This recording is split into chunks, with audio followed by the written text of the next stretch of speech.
ہمارے رب نے ہمارے وجود کو ڈیزائن کس طرح کیا ہے۔ ہم جب کھانے لگتے ہیں تو سب سے پہلے ہم اس کھانے کو دیکھتے ہیں، اس کے اوپر کوئی نجاست تو نہیں لگی، کوئی غلاظت تو نہیں لگی۔ پہلے آنکھ اس کو چیک کرتی ہے، اس کے بعد پھر ہاتھ سے ہم لقمہ توڑتے ہیں یا اس چیز کو اٹھاتے ہیں تو ہمارا ہاتھ دیکھتا ہے کہ اس کے اوپر کوئی ایسی سختی تو نہیں ہے کہ جو ہمارے لیے تکلیف کا سبب ہو۔ پھر مالک نے ہماری ناک کو ہمارے منہ کے قریب رکھا ہے۔ ہماری آنکھیں دیکھتی ہیں، سونگھتی نہیں ہیں۔ ہمارا ہاتھ پکڑ کے محسوس کرتا ہے لیکن سونگھتا نہیں ہے۔ اب اس چیز کو ہم اپنے منہ کے قریب لانے لگے تو سب سے پہلے جو ہے وہ اس کو اس سینسر سے گزارا گیا کہ اس کے اندر کوئی معمولی سمیل بھی ہوئی تو یہیں سے چھوڑ دیں گے۔ لائے تھے ہم حلال رزق سے، لیکن پھر بھی ہم نے اس کو آنکھ سے چیک کیا، پھر ہاتھ نے چھوا، پھر سونگا۔ اس کے بعد پھر اب ہم زبان پہ رکھیں گے۔ اب ہمارے رب نے زبان کو 3 حصوں میں تقسیم کیا ہے۔ زبان کی جو نوک ہے اس کے اوپر نمکیات کو چکھنے کے ذائقے رکھے ہیں۔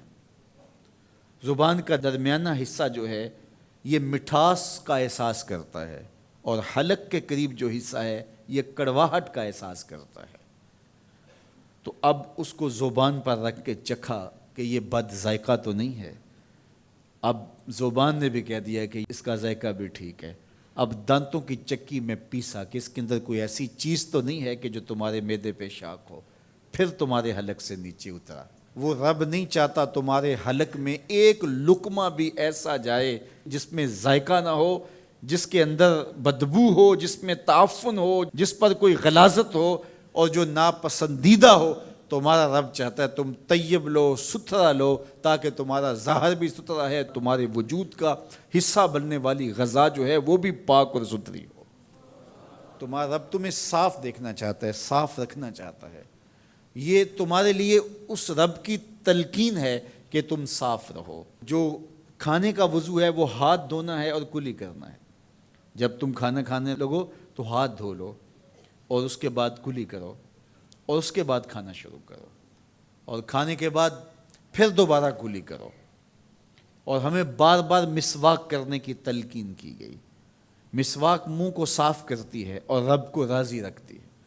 میں نے کہا کہ جب بچہ پیدا ہوتا ہے تو اس وقت اس کو غسل دیا جاتا ہے، اور جب جنازہ اٹھتا ہے تو اس سے قبل بھی اس کو غسل دیا جاتا ہے۔ غسل سے کہانی شروع ہو کے غسل پہ ختم ہوتی ہے، اور ادھر صفائی اور ستھرائی کی کہانی یہ ہے کہ جب تک بچہ اپنے دانت صاف کرنے کی اہلیت نہیں رکھتا اتنی دیر تک دانت ہی نہیں اگتے، اس لیے کہ اب یہ صاف نہیں کر پاتا، اور جب وہ صاف کر پائے گا تو پھر دانت اگنا شروع ہوں گے، اور پھر ان دانتوں کو ہر لحاظ سے صاف رکھے، ان کو ستھرا رکھے۔